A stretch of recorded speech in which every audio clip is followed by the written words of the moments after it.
Bismillahirrahmanirrahim. Assalamualaikum warahmatullahi wabarakatuh. Ketemu lagi dengan Ibu Yusmita dalam pelajaran PKN. Selamat datang kepada anak-anakku kelas 9. Selamat kalian sudah naik ke kelas 9 dan alhamdulillah pada kesempatan ini kita masih bisa belajar walaupun dengan keadaan yang seperti ini, keadaan kita belajar dalam jarak jauh atau belajar online. Kalian belajar di rumah, tetapi Ibu berharap kalian masih memiliki semangat belajar yang tinggi, semangat belajar yang kuat untuk menggapai masa depan kalian yang lebih cerah. Nah, sebagai generasi bangsa, kalian tetap mempunyai semangat, rasa cinta terhadap tanah air dengan cara apa? Dengan cara belajar dan belajar dan belajar. Nah, Ibu tidak akan memperpanjang mukadimah, Ibu akan memulai materi pelajaran kita pada hari ini. Materi pembelajaran kita pada hari ini tentang dinamika perwujudan Pancasila sebagai dasar negara dan sebagai pandangan hidup bangsa.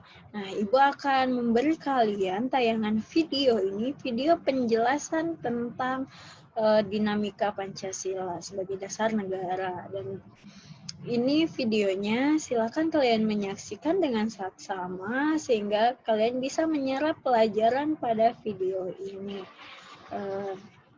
Mari kita lihat tayangan berikut ini.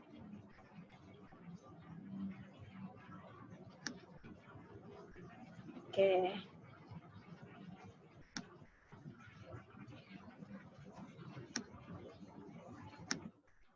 Oke, kita belajar tentang dinamika perwujudan Pancasila sebagai dasar negara dan sebagai pandangan hidup bangsa. Nah, penerapan Pancasila dari masa ke masa.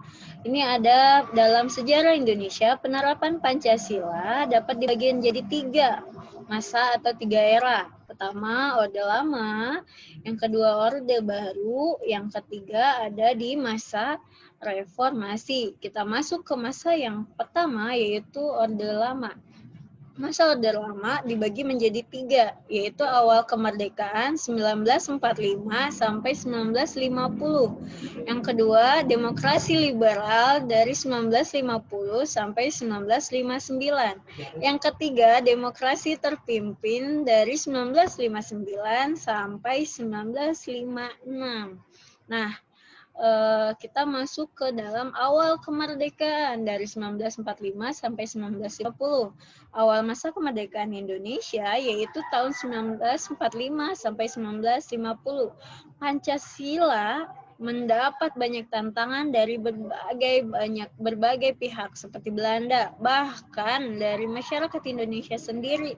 Ada yang ingin menggantikan Pancasila sebagai dasar negara. Nah, itu tantangannya. Ini ada upaya pemberontakan terhadap NKRI di sejumlah tempat yang ada di Indonesia. Yang pertama yaitu pemberontakan Partai Komunis Indonesia atau PKI pada tanggal 18 September 1948 di Madiun oleh Musso dan mendirikan negara Uni Soviet Indonesia atau komunis. Yang kedua, pemberontakan DITII di Jawa Barat dan Jawa Tengah pada tanggal 17 Agustus 1945 oleh Kartosuwirjo mendirikan negara Islam Indonesia atau NIII dan negara bersyariat Islam. Nah, ini upaya-upaya terhadap upaya pemberontakan terhadap NKRI. Nah, di sini ada demokrasi liberal pada 1950 sampai 1959. Pada masa ini, dasar negara ditetapkan sebagai Pancasila, namun dalam penetapan sila keempat tidak lagi berdasarkan musyawarah, namun suara terbanyak atau voting. Pada masa ini juga muncul sebagai pemberontakan dengan tujuan memisahkan diri dari NKRI. Nah, ini pada masa demokrasi liberal. pada masa negara dasar negara ditetapkan Pancasila. Nah, pada tahun 1950 sampai 1959 muncul sejumlah pemberontakan yang bertujuan melepaskan diri dari NKRI, yaitu sebagai berikut.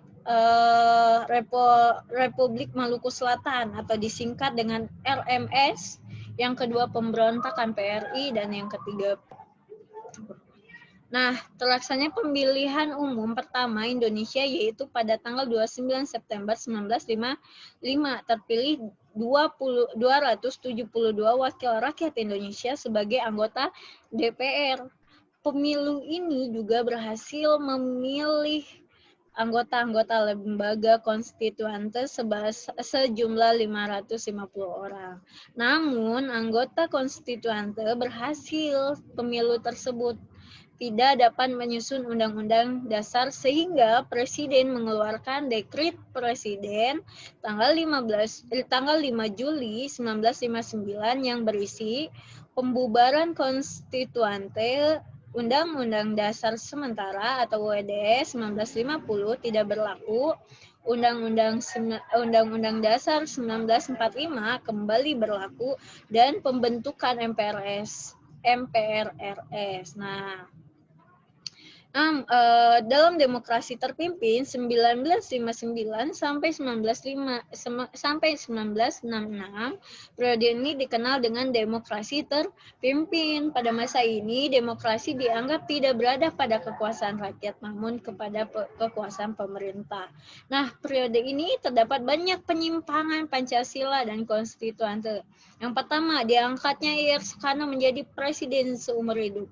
Yang kedua, menggabungkan nasionalis agama dan komunis atau NASKOM. Yang ketiga, terdapatnya kemerosotan moral, maaf ya.